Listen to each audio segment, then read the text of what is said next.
Thank you, everyone, for coming. Thank you for the pre-show fireside chat hangout. We're thrilled you're all here for this incredible event.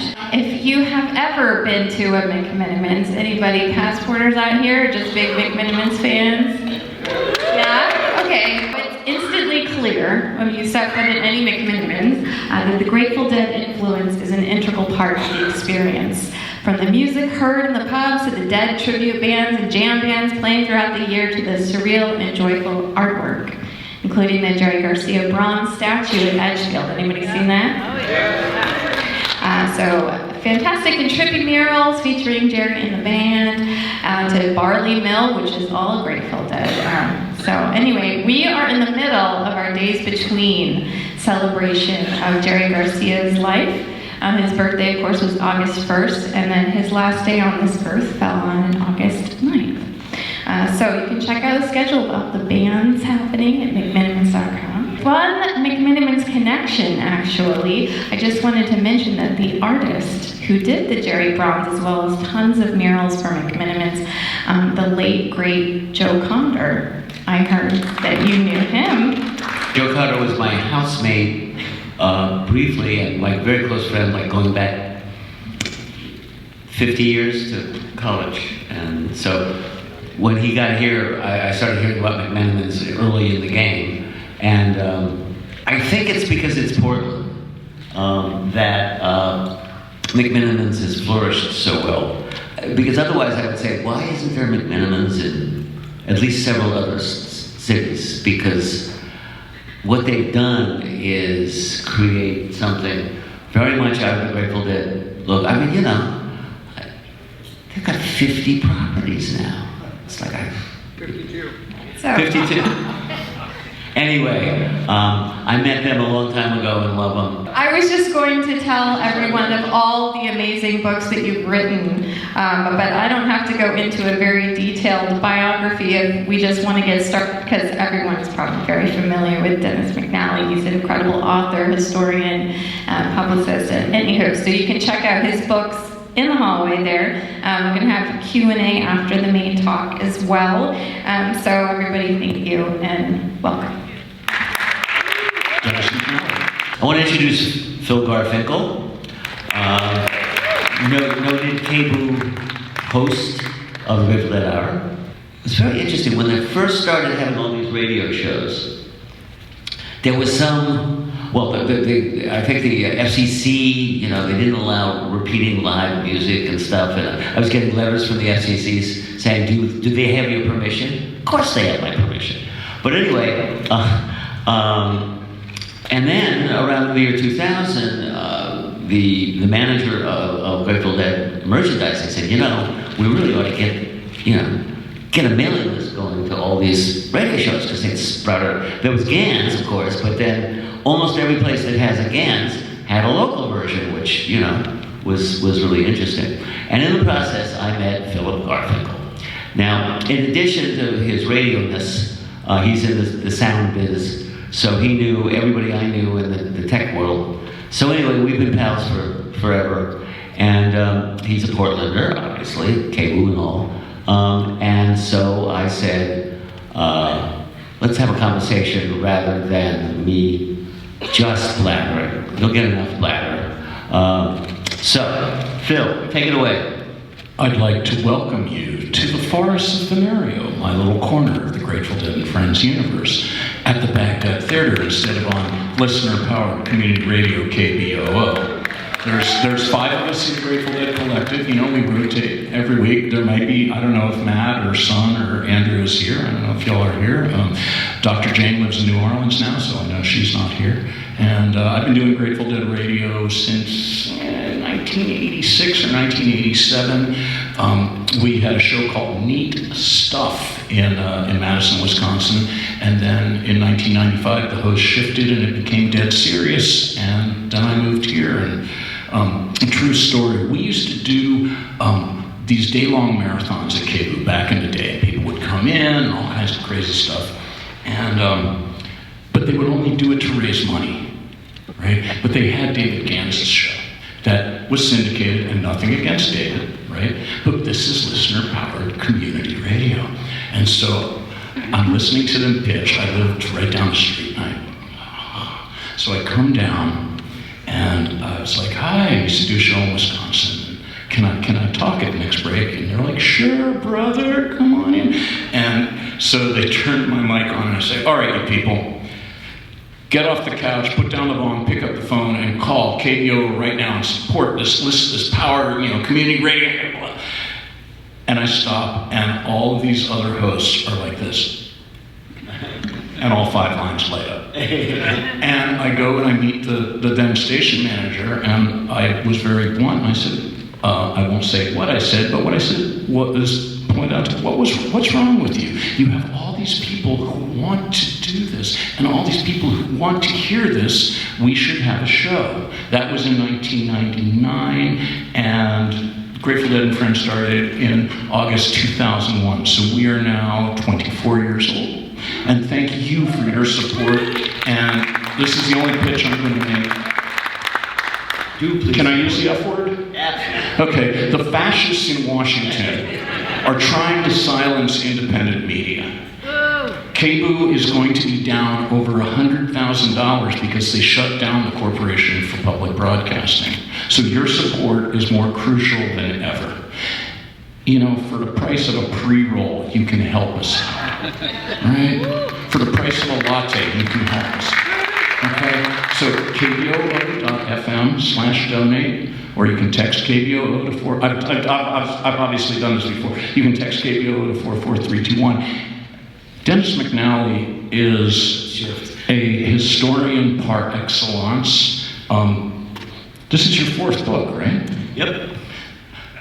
I have a bias, okay? He and I were talking about this yesterday. Of his 4 books, his first book is Desolate Angel, which is the biography of Jack Kerouac. His second book, which I'm sure you all have, is called A Long Strange Trip, which took you how long to write, Dennis? Usually only 10, my books take about 10 years because I do serious research.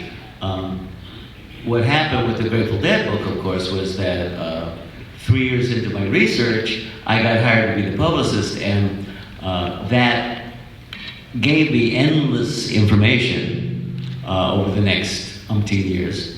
But I couldn't write a book at the same. I tried actually for about a year. I tried to do both. I was getting complete. And John, I might add, John McIntyre. One night I tried to sit up and write, and I came to a gig looking like I, just got slugged.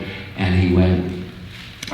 Ramrod had given me some shit the night before about, why was I there just as that I was only looking for a job.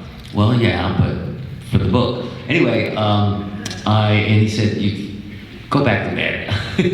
So that one took 20. And it waited until after. You can't be a publicist and a historian the same day or even a week. So eventually, after Jerry died, I sort of went back and re-looked at everything, and then put it out in 2002. So even that, the book's been out for forever. And the research, when I think about some of the research I did, I found this guy who played with Phil Lesh in the College of San Mateo jazz band. And, and gave me wonderful, interesting stuff. That's 40 years ago. 40 more then. So anyway, it's been a while. It's Long Strange Trip. So that was the second book. The third book is called On Highway 61, which you would think is about Bob Dylan, and it's kind of about Bob Dylan, but the first 2/3 of the book are about race, music, and the Mississippi River. And that's my personal favorite because all these guys that you all love, Garcia, Yorma, Cipollina, John Sebastian, they all listened to this music, this pre-rock and roll music, and that's what that book is about. It's about the roots of American music, really, which started in New Orleans and then spread through. So that's my favorite. I recommend that you get that one too. But we're here to talk tonight about the new book, The Last Great Dream. Why'd you choose that title? It's interesting. I've gotten that question a lot, and it slipped into my brain, and I said, that's the title. Which is unusual, because for the Grateful Dead book, I had another title for like 8 years. I checked out a title with Jerry, and he went, oh, it's interesting. He didn't say anything more.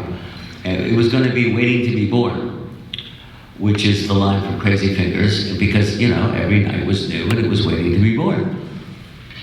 And my old father said a number of things, one of which was, if you have to explain a joke, it's a bad joke, or title. And as I was getting near the publication, I went, that's a terrible title. I mean, you know, 1 out of every 100 deadheads would even get it. Forget it. Okay, now, what's the most single common phrase Robert Hunter has introduced into the English language ever? Oh, so it became a long stretch trip, very quickly. This one, I came up with it in advance. Desolate Angel, by the way, was you know, a take on Desolation Angels, which was one of Kerouac's books. And for a writer, that's the norm, is that you take your title from one of his. Anyway, so I got to this. I'll tell you how it happened, and then which makes a little more sense. So I did those 3, and sort of took a vacation. I have spent, except for 1 year, from 1972 to the present, which is to say, my adult life, when I wasn't, you know, making a buck, because I was working on a book, which kept me busy and off the streets, mostly. And finally I took a break. And then in 2016, a very lovely woman by the name of Anthea Harding at the California Historical Society called me up. And actually, no, I called her up and we made a lunch date because I wanted her to get me a grant. And she said, okay, we'll talk about the grant. We never did do that. But we'll talk about the grant later, but I want to hire you to curate a photo show celebrating the Summer of Love. I said, okay, I can dig that. You do know that the Summer of Love was not the summer of 1967. She sort of, I said, the Summer of Love was the fall of 66 for a couple of reasons. The main one is that that's when the weather's good in San Francisco. It resembles summer for September and October. But more importantly, something very, very special happened in San Francisco, particularly San Francisco. It resonated in LA and New York and London and spread to receptive places. But it started in San Francisco. And it started for any number of reasons. San Francisco, cities, even Portland, home of the strange, God bless it. But cities happen because of business, you know? People find it, you know, convenient to do business there. Not San Francisco.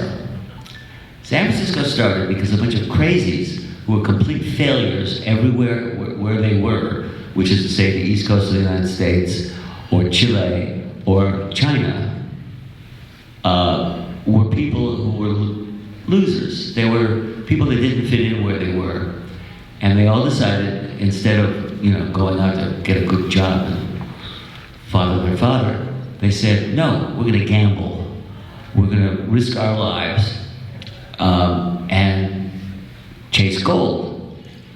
And the city had this tolerance for craziness that has never gone away. Well, at least not until the last 10 years.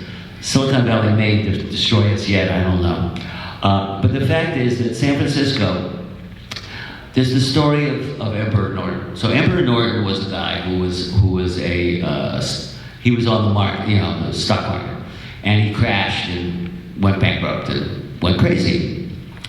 And he declared himself to be the Emperor Norton of Nortania, or whatever San Francisco is supposed to be. And he started printing his own money.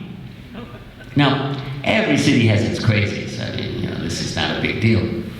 but no city other than San Francisco, when he handed his $1 Norton bucks across the counter, they accepted it at the bars and the restaurants. And he was like the old San Francisco, and people liked that. So between that and the fact that in general, San Francisco and California and Portland have access, but even frankly, it's better in San Francisco only because of the hills, so you can see it better. And that is, it is connected to nature, which, oh, by the way, is a very good thing for people who like to do LSD. And that's, one of the reasons why all this stuff happened in San Francisco. So in the book, you sort of laid a foundation that there was this sort of intellectual draw. We're talking about around World War II now. I'm moving us ahead a half a century. Yeah. But these folks, these thinkers, these free spirits, when all this stuff happened with Harvey Milk and all that, the world discovered that San Francisco was a haven for the LGBTQ community. Yep. But this has been going on for a long time. This was a place that folks could go and be themselves. This is what you talk about. Always, and then that includes at the turn of the century, the 20th, at 1900, prostitution, sexuality was always loose in San Francisco. And specifically, there was an area called the Barbary Coast where there was, except for maybe New Orleans, it was the most flagrant sex district in America. And there was a place called the Dash, where it was a gay bar. And the servers were available for more than just bringing you drinks. And this is 1900. And eventually, during World War I, the morality world moved in on them. But San Francisco was always looser. So anyway, poets. My book starts with a guy named Kenneth Rexroth, who was not a great poet, but he was an important teacher. And one of the things he taught was anarchism. And when I say anarchism, I mean not people throwing bombs and being violent, but challenging conventional assumptions, among other things that America is uniquely kind and good, which ask Native Americans about that. And then he meets a guy named Robert Duncan, who, it's interesting because Duncan was gay, and Rexroth was intermittently homophobic, but it didn't seem to matter too much to him. And Duncan came out of this completely occult,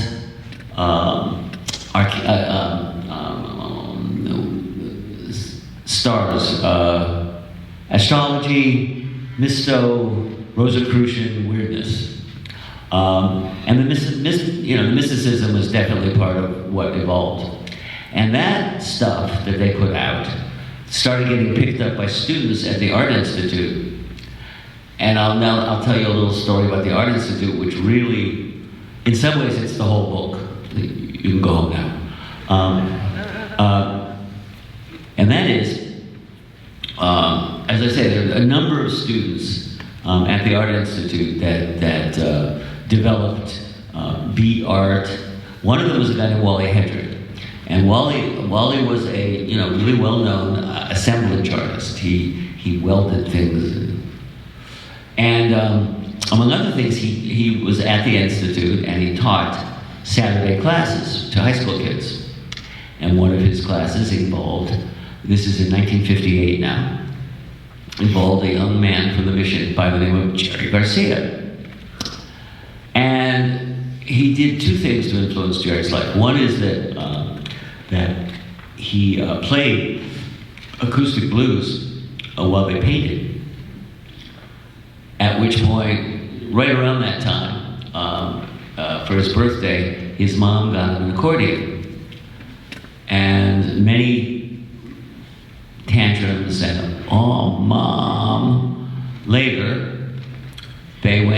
down to the pawn shop and got him a guitar, which pretty much defined his life for the rest of his life. Ours too.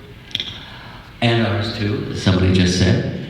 And then in addition, he and his buddy were there, and they said, "What is this beat thing? It's 58, right? On the Road is a bestseller, contemporary. It's happening." And Wally said, "You guys are beat. Go down to City Lights and get this book." I have apologized for this 100 times, and I'll continue to apologize for this, because I never asked him the question, which was, did you buy it, or did you lift it? He's a broke kid. I suspect the latter, but who knows? Anyway, he did get it. It was his Bible for the rest of his life, which is why when I sent him my copy of Desolate Angel, eventually he said, "Why don't you do us?" And I said, "Sound thinking." And, that destroyed my life. There you go. For the rest of my life. So you sent me in two threads here, but I want to talk about you for a second, because you talk about yourself in the beginning of the book too, about how this magic happened, right? And never mind all the press and all the Newsweek and Harry Reasoner going and doing the TV interviews, all that stuff, right? There was this magic that was happening. Just like magic happens here, that folks don't. It doesn't make KGW, right? Nothing against KGW, but we don't necessarily want the attention. And you're out on the East Coast. You have a bohemian pull. And yet they're there and you're there. And what you said is you spent the rest of your life pretty much chasing it. Yeah. What was the draw for you? I was, remember, I was an Army grad, and it was one of the times of my life when, by the end, in 1973, my father, who was a 20-year Army veteran, was leading peace demonstrations on the town common. So I was like, I won, because we had some serious wars about the war in Vietnam and Muhammad Ali and all this good shit.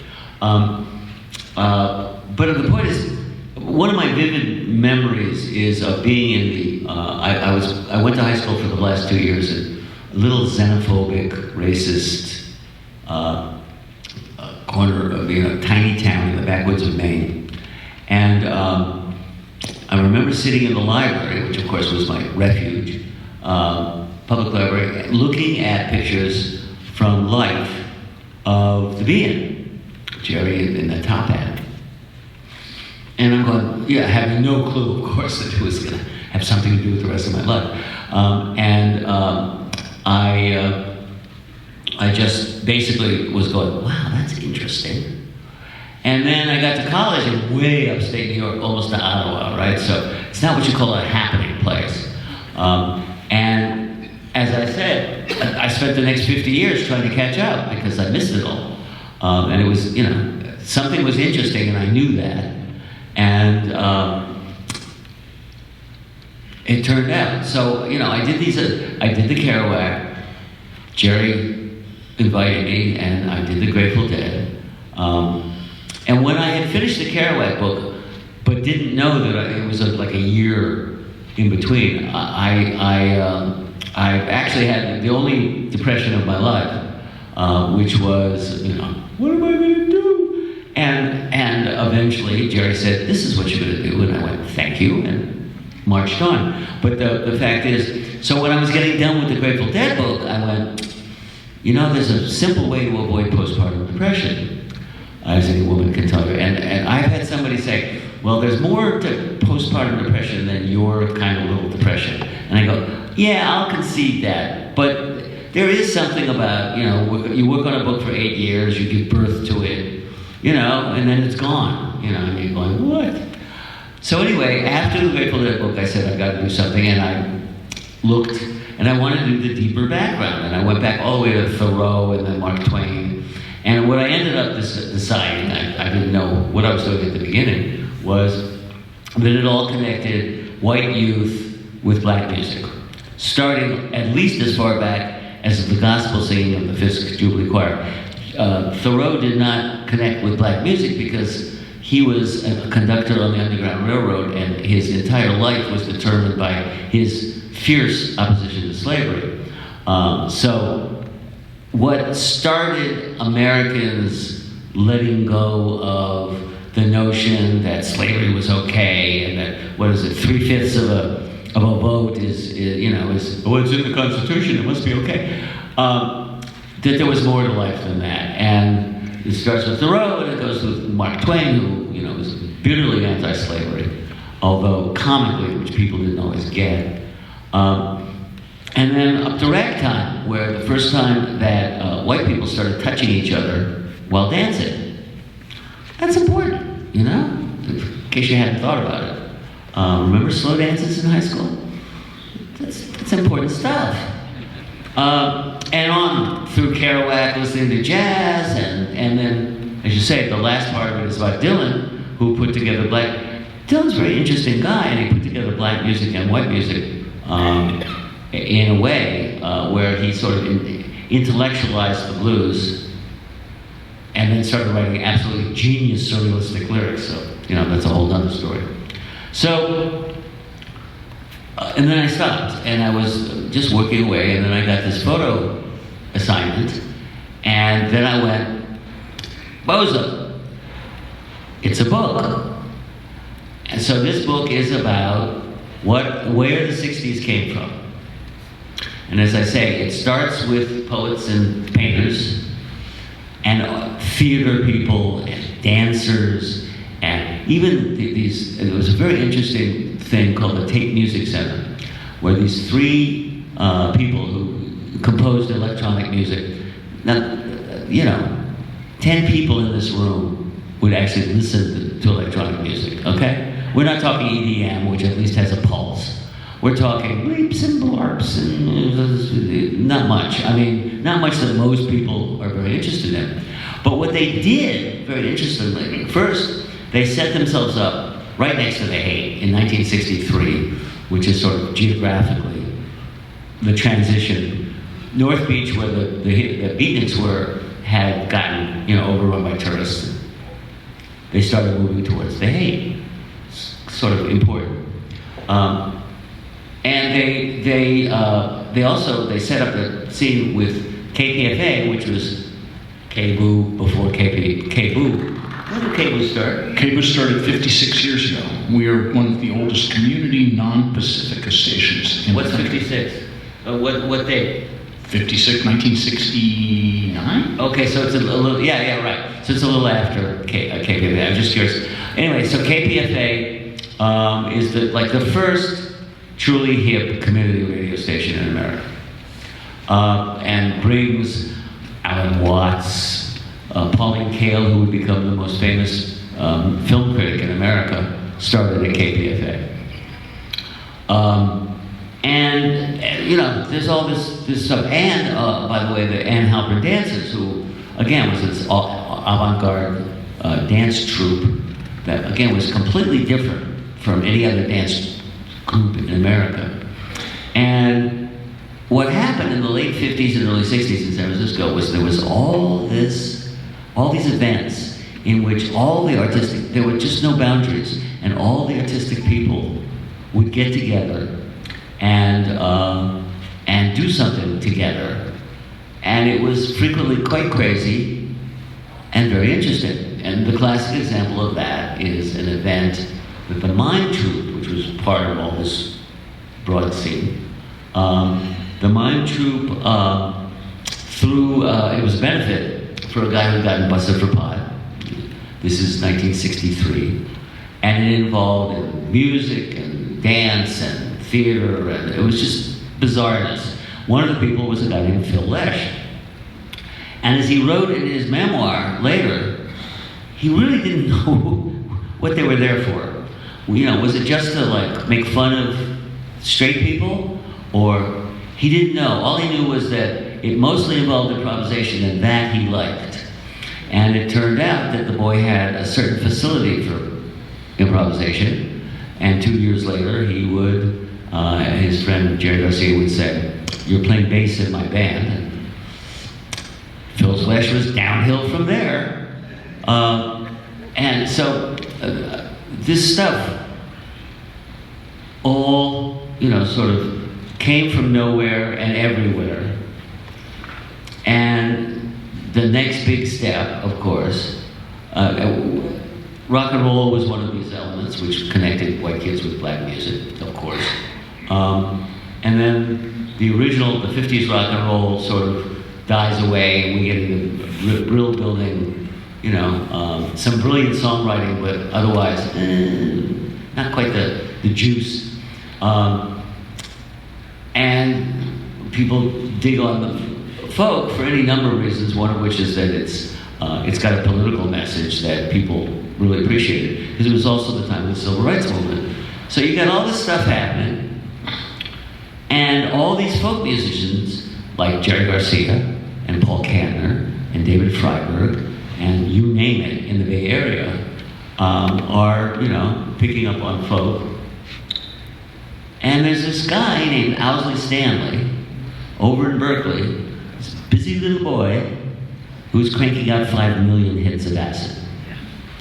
And the combination of folk, acid, and the Beatles, which is I said in the book, and I don't think anybody was going to argue with me, the biggest single social phenomenon of, I'm 75, of my generation. What we, just remembering, not only the first show on Ed Sullivan, but I don't know if you're aware of it, but like in April of '64, the top 6 songs on the Billboard Hot 100 are all Lennon and McCartney. 6 songs. I just want to jump in here and put in a plug for our hosts that on August 22nd, is that right? The Mission Theater is showing the Beatles in Portland movie, and I guess the filmmakers will be there, and so y'all should check it, because he's right. It was I was 3 years old, but it was a social phenomenon.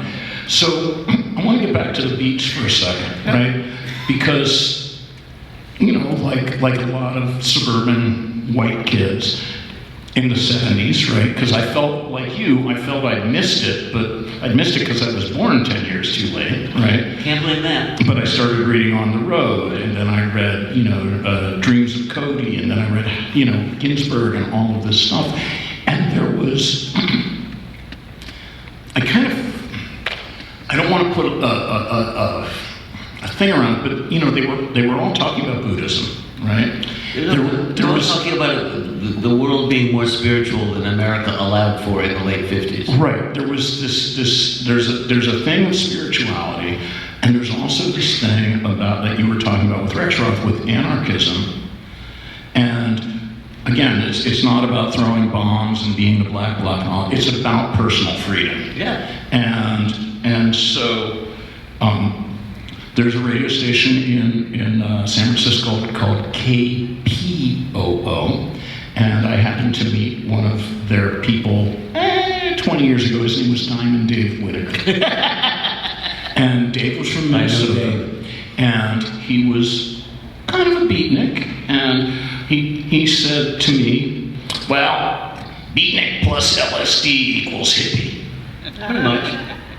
So LSD is what we see, it is the philosopher's stone, it was the turning point. Exactly. But before this happens, there's a situation in San Francisco, a foundation that allows this to grow. So when I started the book, I kind of started, when I started the photo show, I started with Allen Ginsberg, Do It Now, which is an important moment. It's the most important poem in America since World War II, I would say. But the point is that there was an enormous, very active and very rich poetry scene before. Allen came from New York in '54, but between the war and '54, there was a lot of action.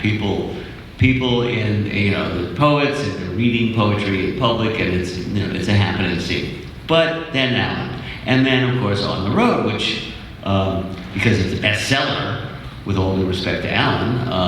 Of course, Alan did have one advantage. He had the world's greatest poetry publicist, a man named William Hanrahan, who was the chief of the San Francisco Juvenile Police Department squad, who then went out and arrested Lawrence Ferlinghetti and his clerk for obscenity in Howl, which of course made everybody want to read it. Ooh, there's dirty stuff. You know, of course the courts said, don't be ridiculous, get the fuck out of here, and got rid of him. But the fact is that kind of kicked Howl, you know, into overdrive, and then you add the beats in general. And I might add that, just to be a little sarcastic, but it's true. One of the things about the Beats is they had the perfect brand, which was they had a perfect name. Beat, 4 letters. And if you refer to people as Beat or Beatnik, as Herb Cain later came up with, the media, who are, with all due respect, frequently lazy, and have this term, oh, you know, you say that and everybody knows what you're talking about. You're talking about people that, you know, wear sweatshirts and don't wear ties, and goatees, and the women wear leotards, and all this symbolism, most of which were, you know, a joke, and continued when the media encountered hippies, to put it mildly. But at any rate, you have this sequence of it's a stew. It's this incredible stew. And of course, ironically, Kerouac was the world's worst candidate for being famous. For those of you who have never been, has anybody here been famous? Yeah, and most of the time, you know, we escape this nonsense. The fact is that famous is when people think they know who you are and you have no clue who they are. And Kerouac was surrounded by that for the rest of his life after On the Road, when he got a review that, you know, took him into the heavens. Unfortunately, it also took him from being a bodhisattva, you know, Buddhist wanderer, drinking a little wine, to putting away a quart of Jack Daniels every day, and that's the rest of his life. But we get into the 60s in San Francisco, and as I say, LSD is absolutely the philosopher's stone. It's the trigger. And I don't think I'm going to get a big argument out of this audience by saying, the one thing you can say absolutely about LSD, I think there's 2 things. One is, and of course, what I'm saying is because that's my experience. But anyway, is everything is connected. I mean, that's the only thing the first time I just sort of went, oh, yeah. Which is when I ran into serious Buddhism some years later, I went, oh, yeah. And the other is whatever happens to you in your first LSD trip, you realize, as Jerry put it, that there's more going on than you've been taught so far. Whatever it is, you know, but there's another layer that, you know, you should know about. Certainly he did, or he chose to, and pursue it. So anyway, so the book is kind of 2 books. There's this lengthy and lead-in of, you know, where the people who were in the hate came from, what experiences they had leading into the hate. And then by, you know, after the Beatles, again, most of us actually remember a lot of it, and that is the stuff. And you have all these bands suddenly coming up that, again, they'd been folkies, and then they were listening to the Beatles, which you can't, you know, it was just one of those fundamental experiences. And then acid. Duh. And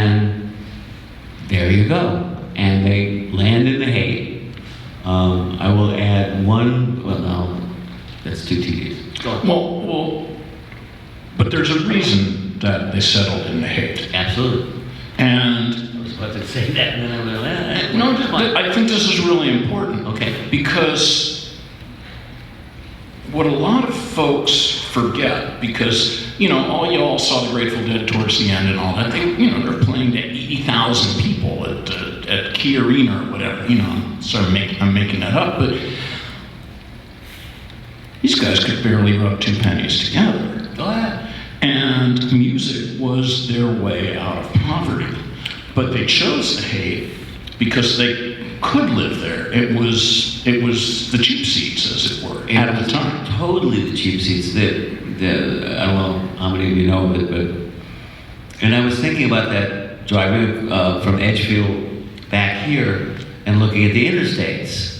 And Portland, thankfully, you have your interstates and sludgy traffic, but the fact is there's only a couple.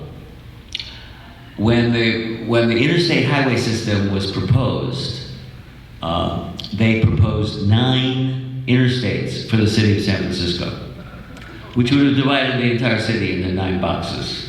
It was insane. And these people were insane. And one by one, they got eliminated. The one that lasted was the Embarcadero Freeway, which in 1989, after that earthquake, it came down, thank God, and opened up that side of the city. But the one that was planned was going to run up the Panhandle, which is this block-wide extension of Golden Gate Park for about 8 blocks, 10 blocks, I forget. And as a result, it was going to run up the Hague, destroy the Panhandle, cut through the park, and get you to the Golden Gate Bridge 10 minutes faster. And fortunately, the neighbors and various people said, fuck, no. But in the interval, the Haight-Ashbury had, if you've probably been there, you certainly can see pictures, it's filled with these magnificent old buildings. In the 30s, during the Depression, they got chopped up into apartments. And by the 60s, by the early 60s, they were we're talking about 4-bedroom apartments for $40 a month. Well, almost anybody can scratch up $10 in the course of a month, and you could get a room in San Francisco. And, it was, cheap seats is putting it mildly. And it was this oasis. And it had always been a student district because San Francisco State had actually been there. It was originally on Haight Street, and then it moved down to where it is now, which is in this residential district called the Sunset. But the streetcar that ran down Haight Street went there. So the students stayed in the Haight because it was cheap, where students lived.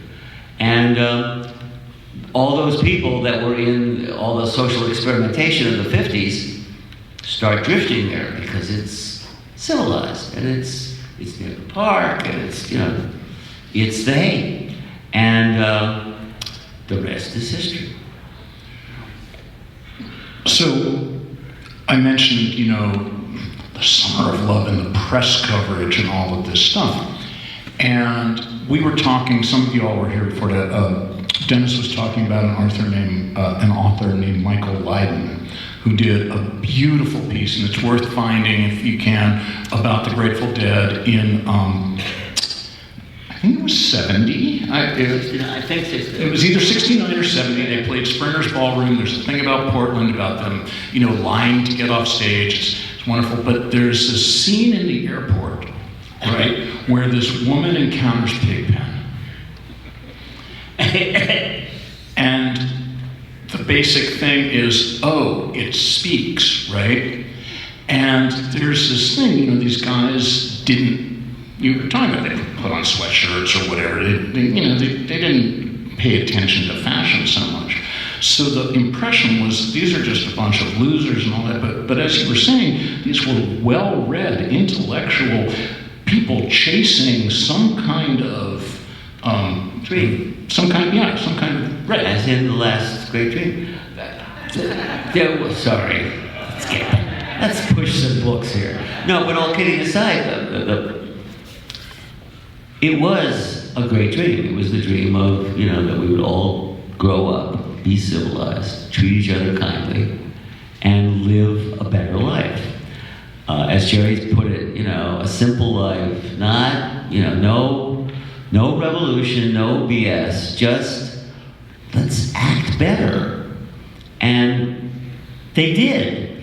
And it was a wonderful scene. The summer and fall of '66 in the hay was downright magical. And it was a bunch of adults. And we're not talking children. What came after the be-in was, so it was magical. Okay, it's magical, and it deserves celebration, right? So at some point, so the progression was, on October 6, 1966, LSD became illegal in the state of California.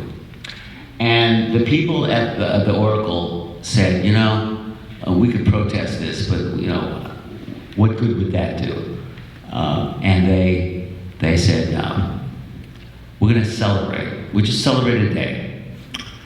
And they got the Dead and the Big Brother, I think, to come down the Panhandle. And here's the joke. He should be laughing the loudest because this is a guy in the tech world. For that show, they threw extension cords, kitchen extension cords, over the trees from an apartment on Oak Street. A couple of them. And that's what they powered the Grateful Dead with. And it worked. I mean, it was sufficient at that time.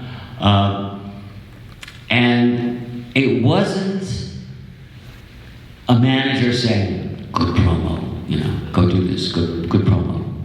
It was being part of the neighborhood and doing something for the neighbors, for their friends. And it was called, I've just gone blank. Whatever.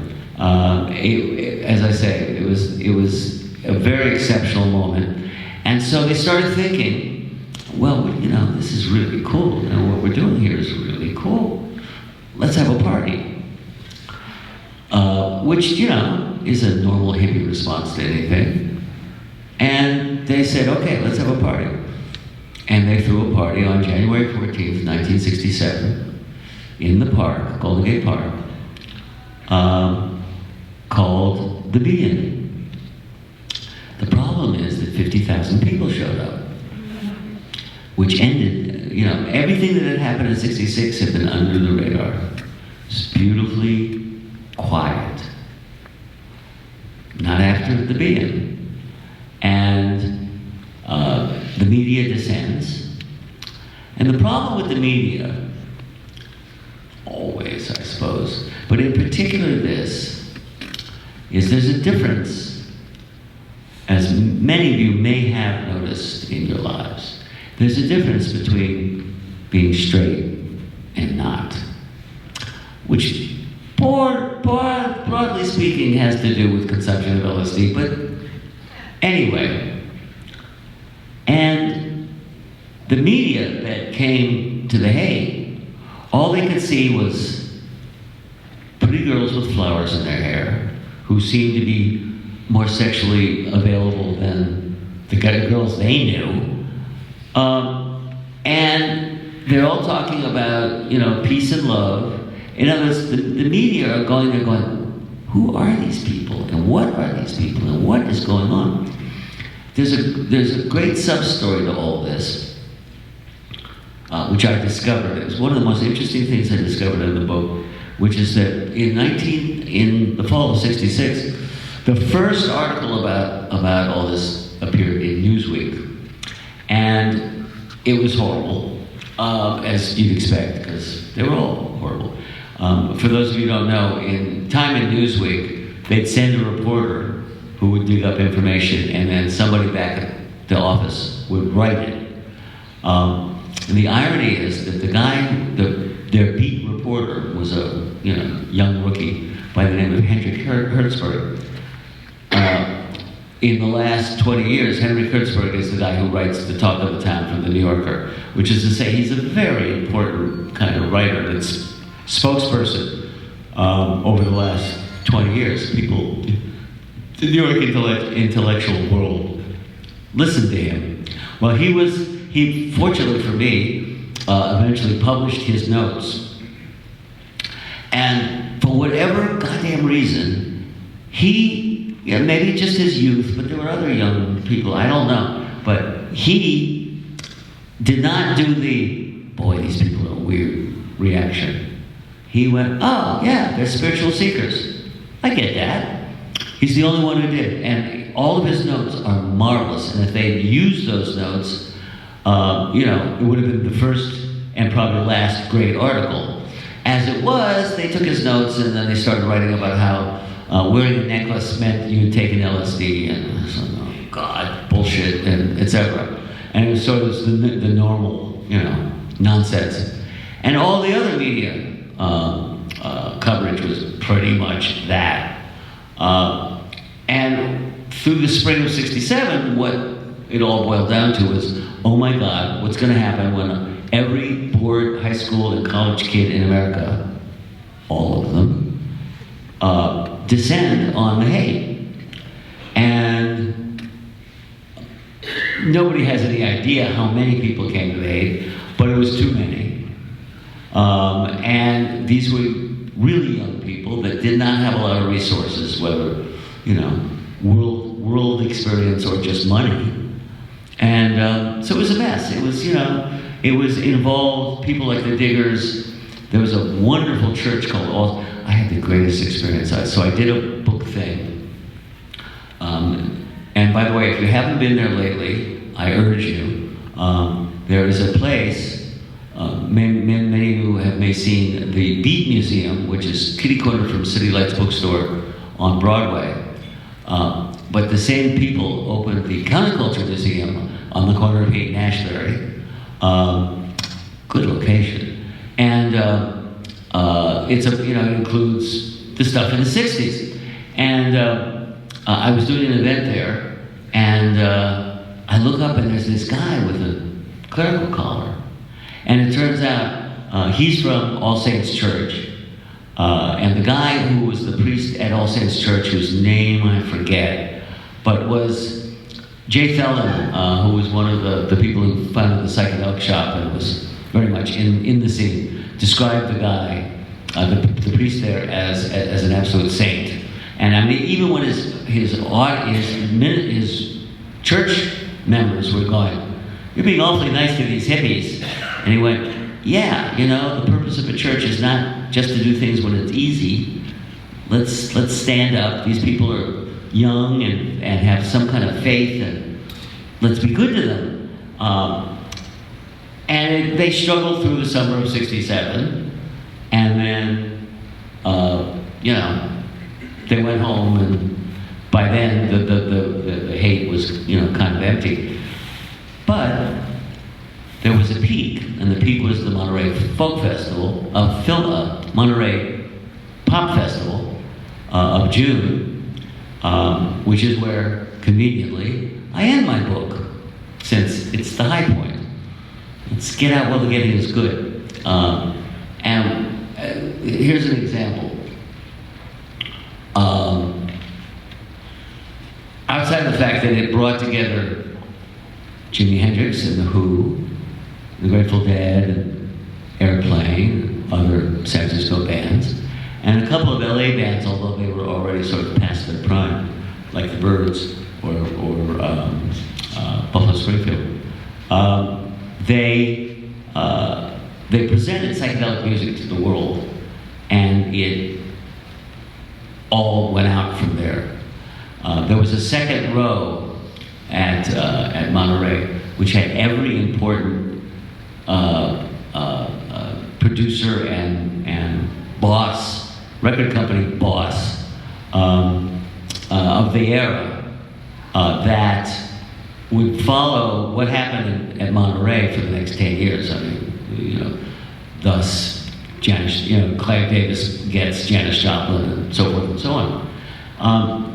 And it was, as I say, it was the high point. It was a moment. There were 7,000 seats in the arena. There were probably at least 25,000 people on the grounds. It could have been a disaster. It almost should have been, but by now contemporary ideas of how you handle an audience.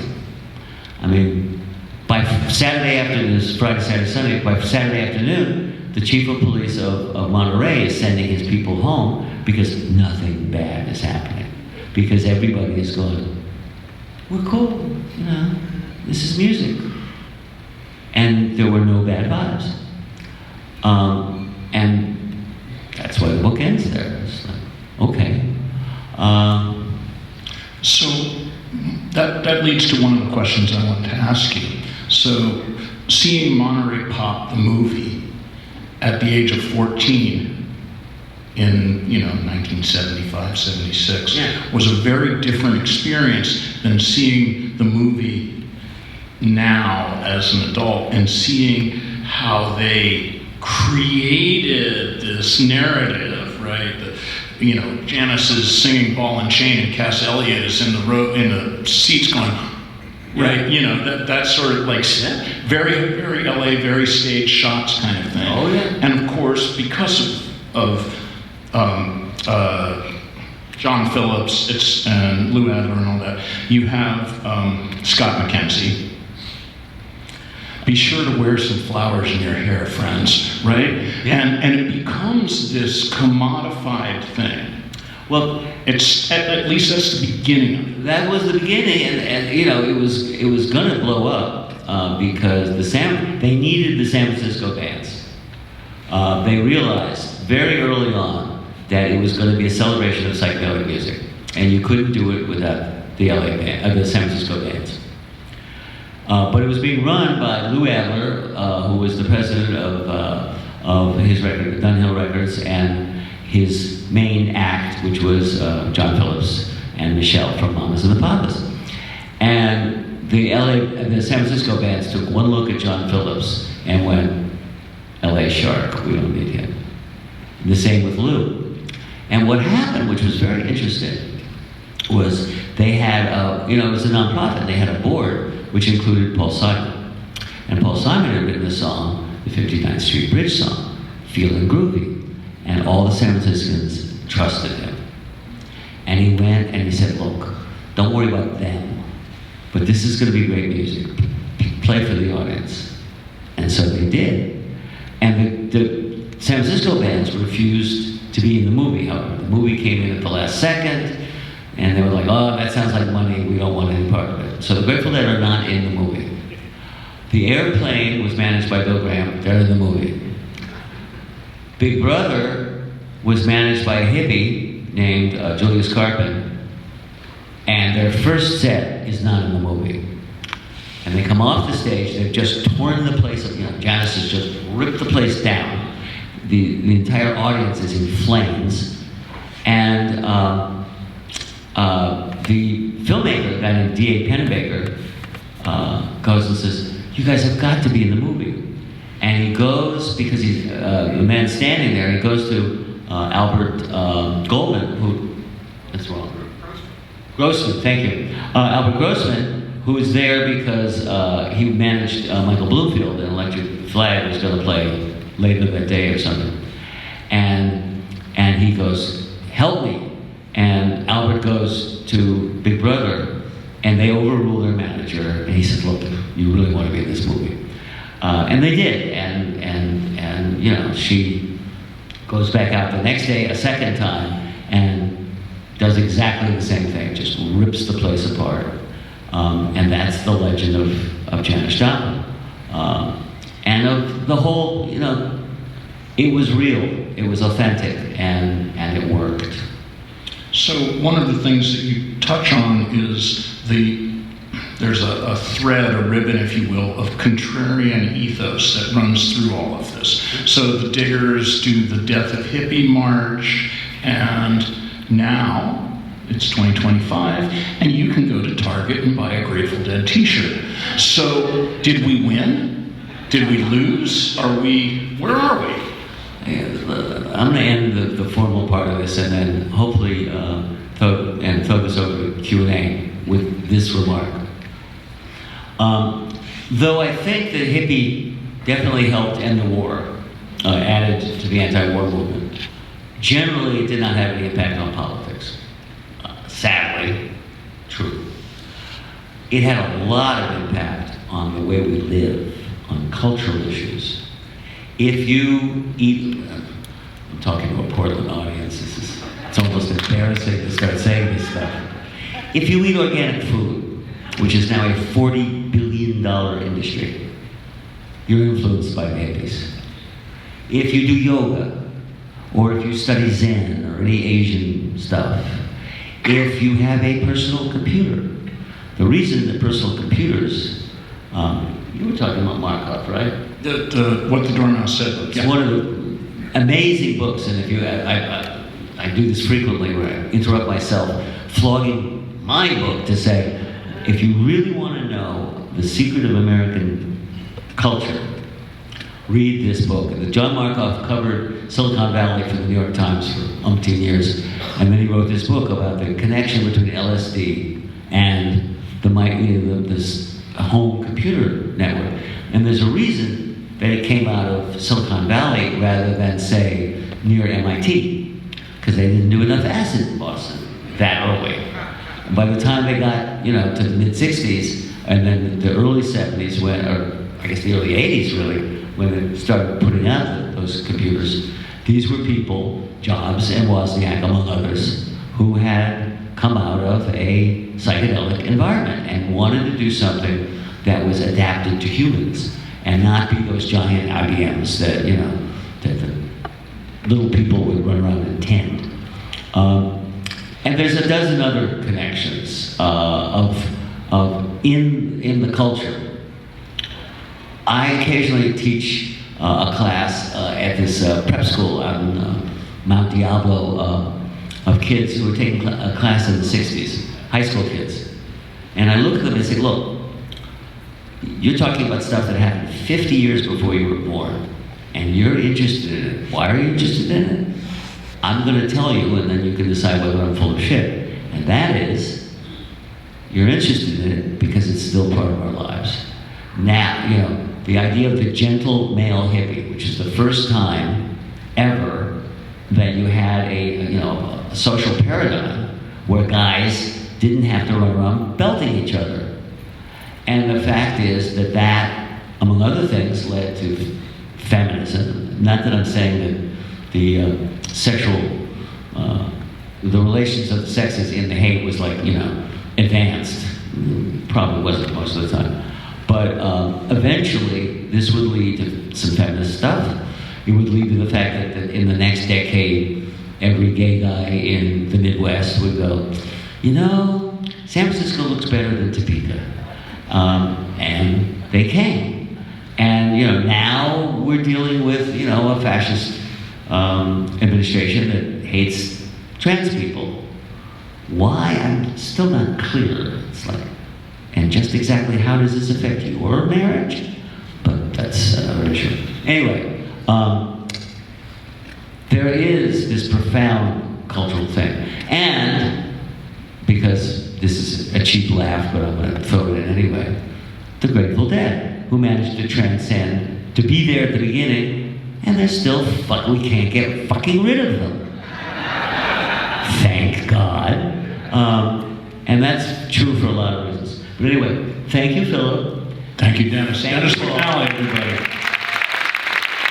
Thank you. I was curious if your perspective on the Grateful Dead and their popularity since Jerry died, and your perspective on whether that movement is gaining strength or is in recession, as old bands tend to do. No, Grateful Dead is the weirdest exception to the whole rule. When fairly well happened. And I knew, we all knew it was going to happen. I mean, it had to happen. Not to be overly cynical, but there was just too much money. There was no way that Billy and Mickey Billy's a Taurus. I don't know if anybody's into astrology here, but Billy likes to pick up some change, and certainly Mickey has lived his entire life spending more than he could possibly make. So I knew there was going to be that, and I thought that would be the sort of the end, the slow beginning of the end of deadheadedness. Wrong. And what I realized 6 months or a year later, my opinion, was that deadheads subconsciously, as a result of that, decided that they weren't in love with the band per se. They were in love with the music. And the music is as good, throw in Dylan, throw in Joni Mitchell, but this is as good a group of songs as there is in the American songbook. There are 800 Dead cover bands now. And somebody started a website to list them all. God bless him. And half of them are in Portland. Hey, some of the best Grateful Dead experience I've had in the last 10 years was with GBB, so no arguments there. When they did that thing out in, across the river. Anyway, so the answer is, I always knew that when people would ask me, how long is this music going to last? I'd say, I think people will play Dark Star 50 years, 100 years from now. And the reason for that is that it's improvisational music, and it's sort of open of interpretation, and you can go with it or not, because again, it's a minority taste. I mean, there's the people who say, that's noodling. And then there's those of us who say, no, that's improvisation, thank you. So the answer is that it's stronger.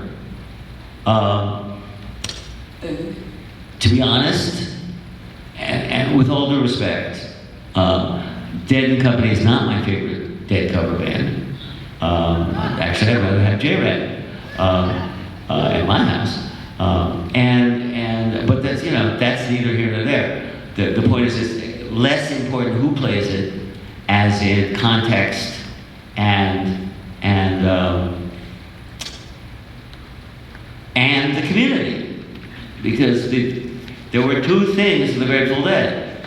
There's the improvisational aspect, which opens it up to any number of things, and then there's the instant community that we all have as deadheads, as friends. And it's not. And the thing that's amazing to me is I talk with 18, 19-year-old kids, 20-year-old kids. Sorry, not trying to be condescending, but I'm old, grandfather. And I'm talking to these people, and this is also my joke, which is, they're not all that hip on the history of the dead. They need to read my book. Sorry, that's cheap. But they get the spirit. And it's not that complicated. It just means when you're a deadhead, you have an obligation to behave in a way that's civilized, kind. That's all, And certainly, that's what we experience inside the room. So, if you can restrain yourself from going through the plate glass door to get in, it's all cool. Okay? Thank you. You're welcome. Anytime. Sir. Sir, just curious if you have any ruminations on Egypt and the dead going over there. Well, I have some ruminations. I wasn't there. Okay. I found out about it in the Hurricane column in the San Francisco Chronicle, just like everybody else in San Francisco. I was not a plugged-in deadhead at that time. I was just a guy. This was '78. My book came out the next year, and my relationship with the band started developing. It's perfect Grateful Dead on some level. broke his arm, so he was drumming one-handed. The crew, their piano tuner, who apparently they didn't pay, he just had access to the band, and that was enough for him. Had been so abused by the crew that he quit. And have you ever tried to get an excellent piano tuner in Cairo?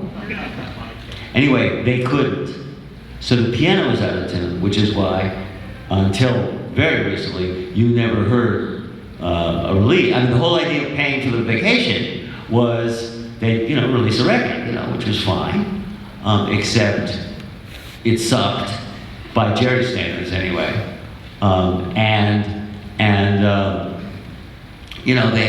They had to work their asses off. They did shows in '79 they never would have done otherwise because they had to pay for the trip. But it was it was good. So those fuck ups were typical Grateful Dead. The idea of playing at the Pyramids was beautifully typical Grateful Dead, and triple wonderful. And I still listen, in particular, to the. Somebody tell me what's the name of the Digga rhythm band that led into Fire on the Mountain? Hamza led them, and Olin Aragid, that, and then of course going into Fire on the Mountain, knowing that as they were doing this, the moon was going away. That's the coolest frickin' thing that any rock and roll band ever did. So, bless them. Naturally, they, being Grateful Dead, they had to fuck it up some way, so they did. Well, thank you so much. You're welcome. You're welcome. Okay, Dennis, thank you for your contributions. I was wondering if you could give me a quick critique on the book, Fare Thee Well. The book, Sullivan's book. Well, I am the only person who went on the record as saying it's 99% accurate. It's not kind, and it's not really about the music. It's about, look, the basic truth of the matter is that Jerry Garcia was the kind of the sun around which the planets were attracted. And he refused to lead, so he led by example. And it worked in a way that, for instance, have I said this already, or did I say it earlier during the pre-show? And that was that you have in the Beatles or the Stones, oh no, we get the songs and the money, I might add. And no, George, you can't get more than one song an album, if that. Jerry was the one who was like literally just harassing Weir to write because he wanted a more, multiple sources of information. And didn't, he never did. One of the funniest things I ever saw after In the Dark, and there's money flowing through that office like it had never been. And I happened to walk in, and John Cutler, who was his co-producer, is talking to our business executive, the money person, Nancy.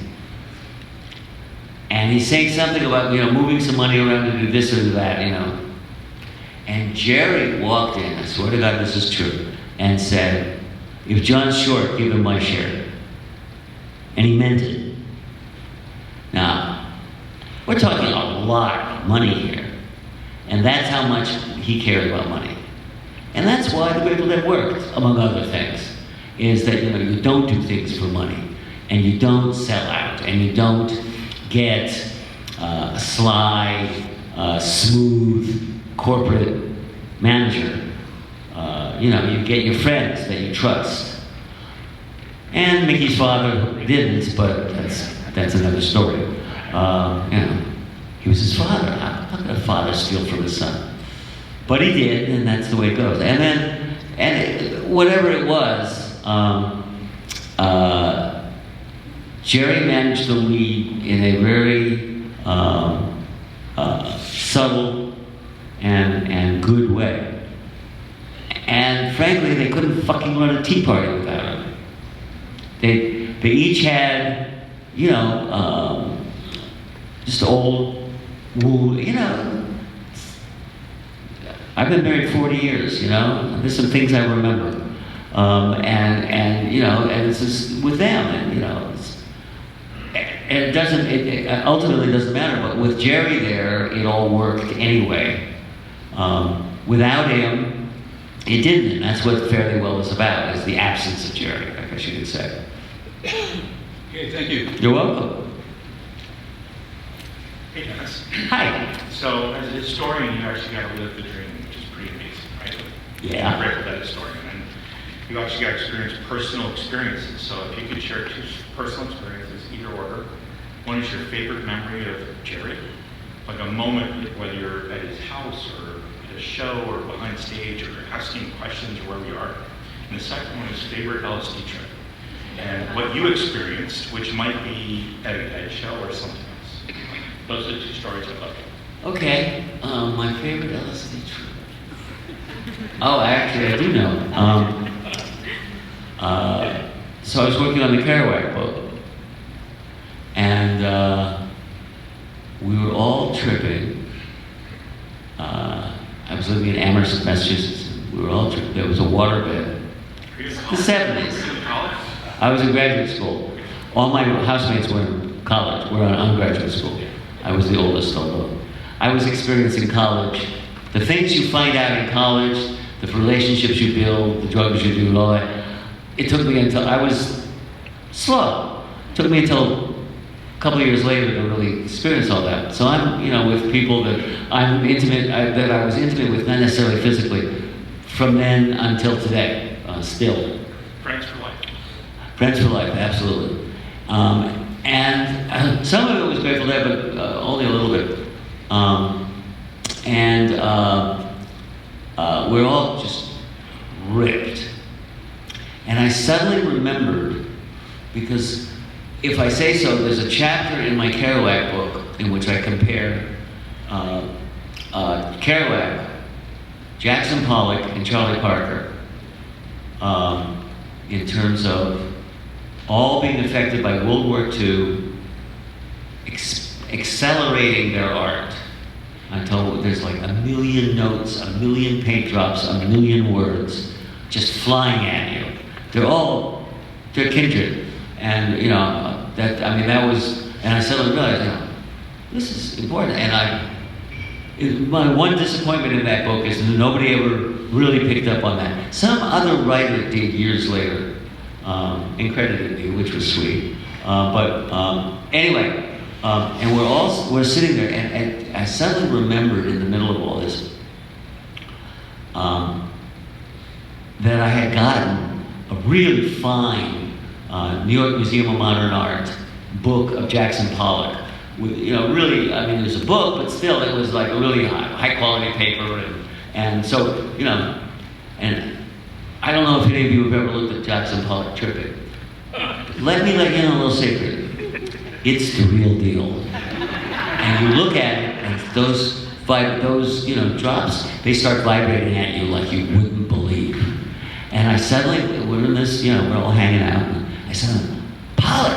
And I leap up and I go to my bedroom and I get the book out, and you know, we're all looking at it going, oh wow. I mean, it really was like that. It was just like, now I knew he was cool. Now I really know. So that's my favorite acid trip. Thank you for sharing. You're welcome. For Jerry, I'll tell an easy story. I mean, you know, there were a lot of moments, but the funniest. So Rock Scully had been the publicist, and he had to go away for his health, and he did. And the woman who answered the phones, Mary Jo Meinhof, I always have to remember her name because she got me my job. I have to love her for life. She raised, the band had monthly all-employee meetings, which were called band meetings. When it was only the band, it was called the board. The band was the board. But we were all part of the Grateful Dead, frankly. So were you, but at the show. But at this moment, and she's going, you know, nobody's calling these media back, and then they call back, and they can't understand why nobody's calling them, because you know, you're in entertainment business, you're supposed to like them. Nobody's calling them, and you know, what do I do with them? And Garcia said, get McNally to do it, he knows that shit. Because I had done a book tour for my book, the Kerouac book, which was what I knew about being a publicist. On the other hand, I've been doing it for 40 years and I haven't learned anything since. I know more people, but basically, you know, being a publicist is not rocket science, to put it mildly. So anyway, he says, tell him to come up to my house, I'll tell him what to do.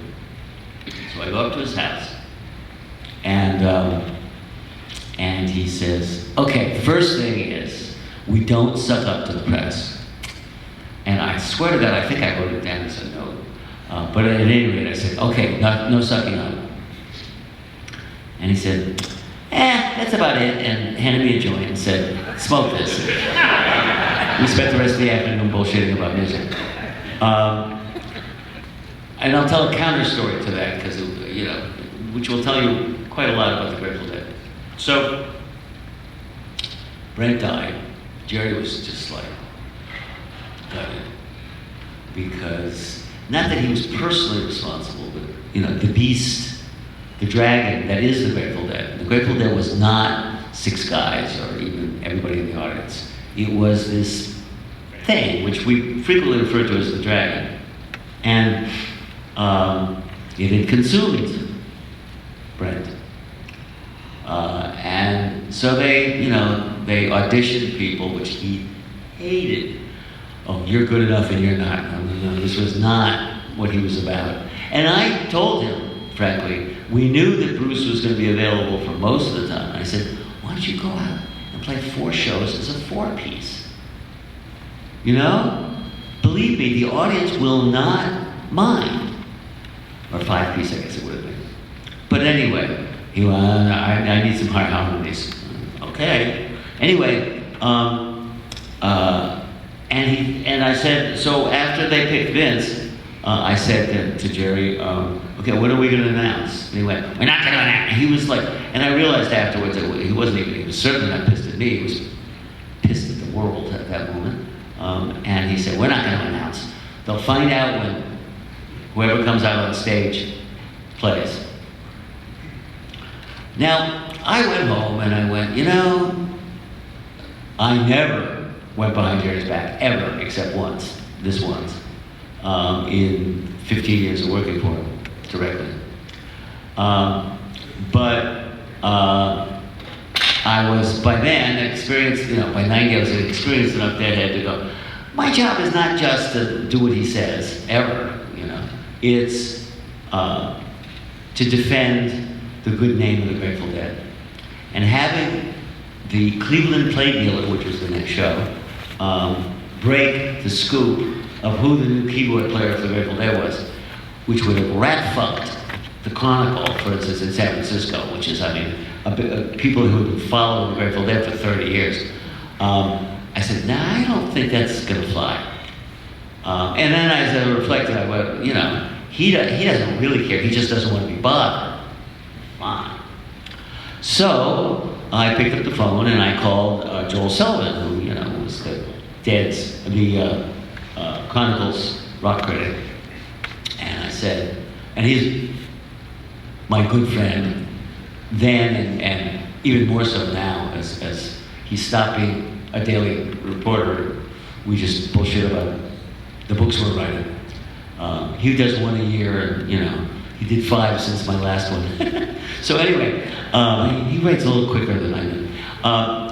And I called him up and I said, Joel, I got a hot one for you, but it's off the record. And he went, what good will that do me? And I said, trust me, I'm going to teach you about this newspaper business. He'd been already 25 years or whatever, I was just teasing.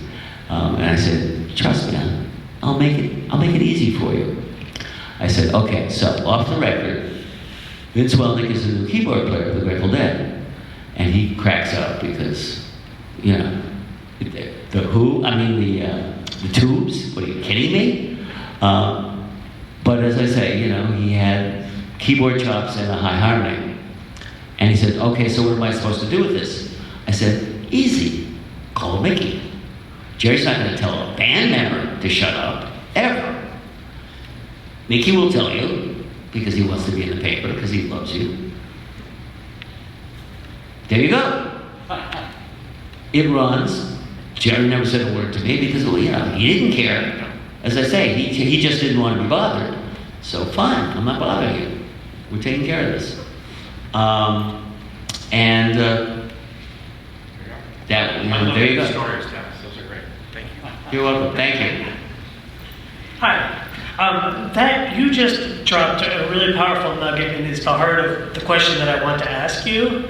When you mentioned about Jerry's reaction to Brent dying, and I always feel like the biggest thing missing in every single book about the Grateful Dead is their emotions and how they felt about each other and what their interpersonal. That's because they hated those emotions, and there were a bunch of 18-year-old jocks snapping towels at each other's butts in the locker room about things that were serious, like Brett. They were doing that in the limo out to the funeral, where they were like making stupid jokes.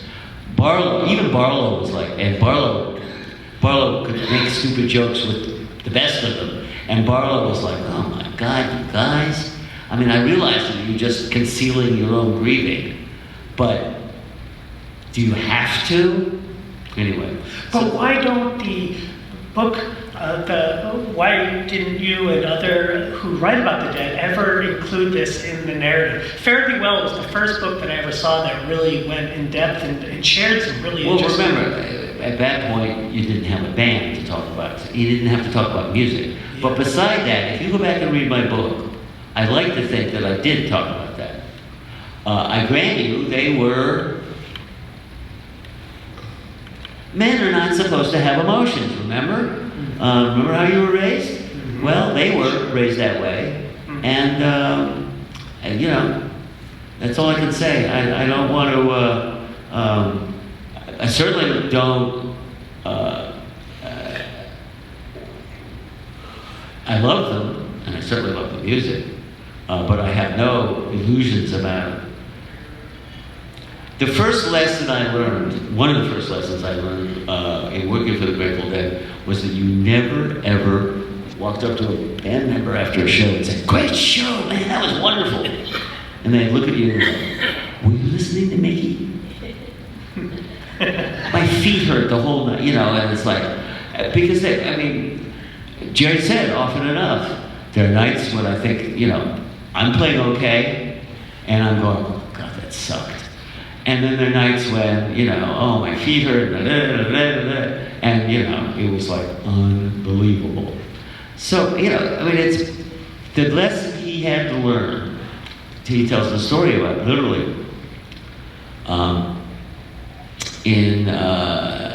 at Fillmore West, and Phil just got to a place where he couldn't play anymore. He didn't know what was going on musically. And he literally took his hands off the guitar, and Jerry was furious that he had given up on him. And they were going down the spiral staircase to the dressing room, and he literally shoved him down the stairs. You know, he didn't fall, he stumbled a couple of steps. But, you know, and he said, yeah, man, you know, Phil's been my partner for, but he spent the remaining 20 years or whatever it was of the Grateful Dead, 25 years, learning to let go of value judgments about how good the night was, because it's all so subjective. I mean, how many of you have walked out of a Dead concert and in one ear you hear somebody going, God, that was the greatest show of all time. Usually my wife. And, sorry, she's one of those deadheads that just thinks every note is great. Clue, they're not. And the other side of your ear is going, that was the worst piece of shit I've ever listened to in my life. Why do I keep going to these things? But, huh? Well, no. This was long before the internet. But now, yes. Now, but those are people who aren't. Anyway, at any rate, everybody's got one. Well, and that's just it. One might think that some nights were off nights and maybe the band was in upheaval, or maybe Jerry was sad or having, hooked on the heroin or something was happening. But from an audience member, we don't really ever get that. Most of us, or at least myself, I only heard amazing shows even on their worst nights. They still sounded pretty great to my ears. But Thank we never you. really get the back. You've been paying my rent for the rest of my life. But yeah, well, like I say, everybody's got an opinion. Yeah. Interesting. Okay? Thank you. I hope the folks of this place, we've gone well over. Let's do a couple more, but, and I'm going to go sign, and, if you have questions, feel free to, you want to do off the microphone, then lay them on me. I was just wondering if you have any insight to what Jerry thought about playing at the Warfield. He always seemed to be real comfortable there. He loved the Warfield. We loved the Warfield. It was like home. I don't know, we were doing we must have been doing 20 shows at least a year in the 90s there. So that's 100 shows. That's a lot of shows. Great theater. It's a wonderful theater. It sounds good. I'll never forget the night of, who was the guy? Can't we all just get along? The black guy in LA that the cops beat up. Rodney King. The Rodney King, which the riot also came to San Francisco.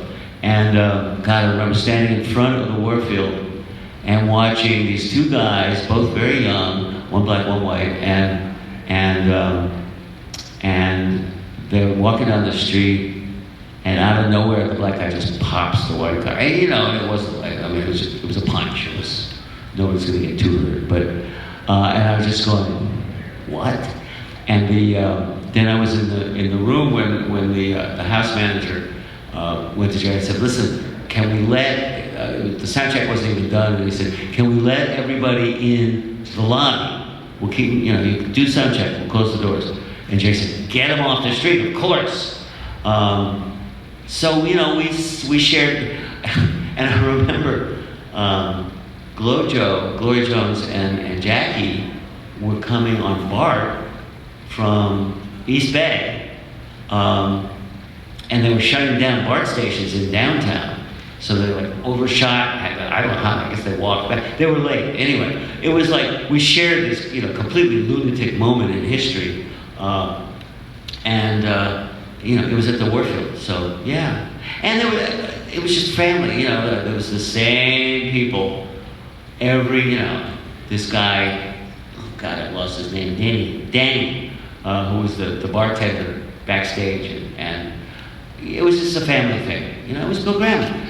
At the beginning of it was Bill Graham Presents, and it stayed to the end, even after Bill died. And Bill was maddening because he would do things that were completely unacceptable, like call band members and try to get them to go around management. You don't do that in business. It's just not right. But Bill had seniority. This is the guy who met Jerry when Jerry, at the last night of the Chips Festival, and he's looking at his guitar, which was this old Gibson with a bridge that had collapsed, and the strings are going twang, twang, twang. And Bill, who knows nothing about guitars, is trying to fix it. And Jerry thought, oh, what a nice guy, and never changed his mind, no matter what. Yeah, I'm sorry. Let's do one more. Was there any plans for any cool concerts or ideas post Jerry's death that he was thinking about for himself or the dead, similar to Egypt? No. That's the short. We had talked about right around the 90s taking over a riverboat and playing on a riverboat up the river, except when it was pointed out that if you allowed deadheads on the riverboat, you're going to be locked in. You know, with all due respect, Jerry couldn't leave his hotel room. So to put him on a riverboat, imprisoned, no. It was an idea that we thought about. It could have worked if you had just somehow worked a way to like leave the boat, play on the dock, and then get back on the boat and keep going. That might have worked, but it didn't work out. And of course, you know, nobody was planning on him dying. So he never, you know, he didn't. And you know, Jerry was not a future-oriented person. It's like, what's going on right now? What can I do that's fun? So, all right. I repeat, I'll be happy to answer more questions as I sign. And thank you for coming.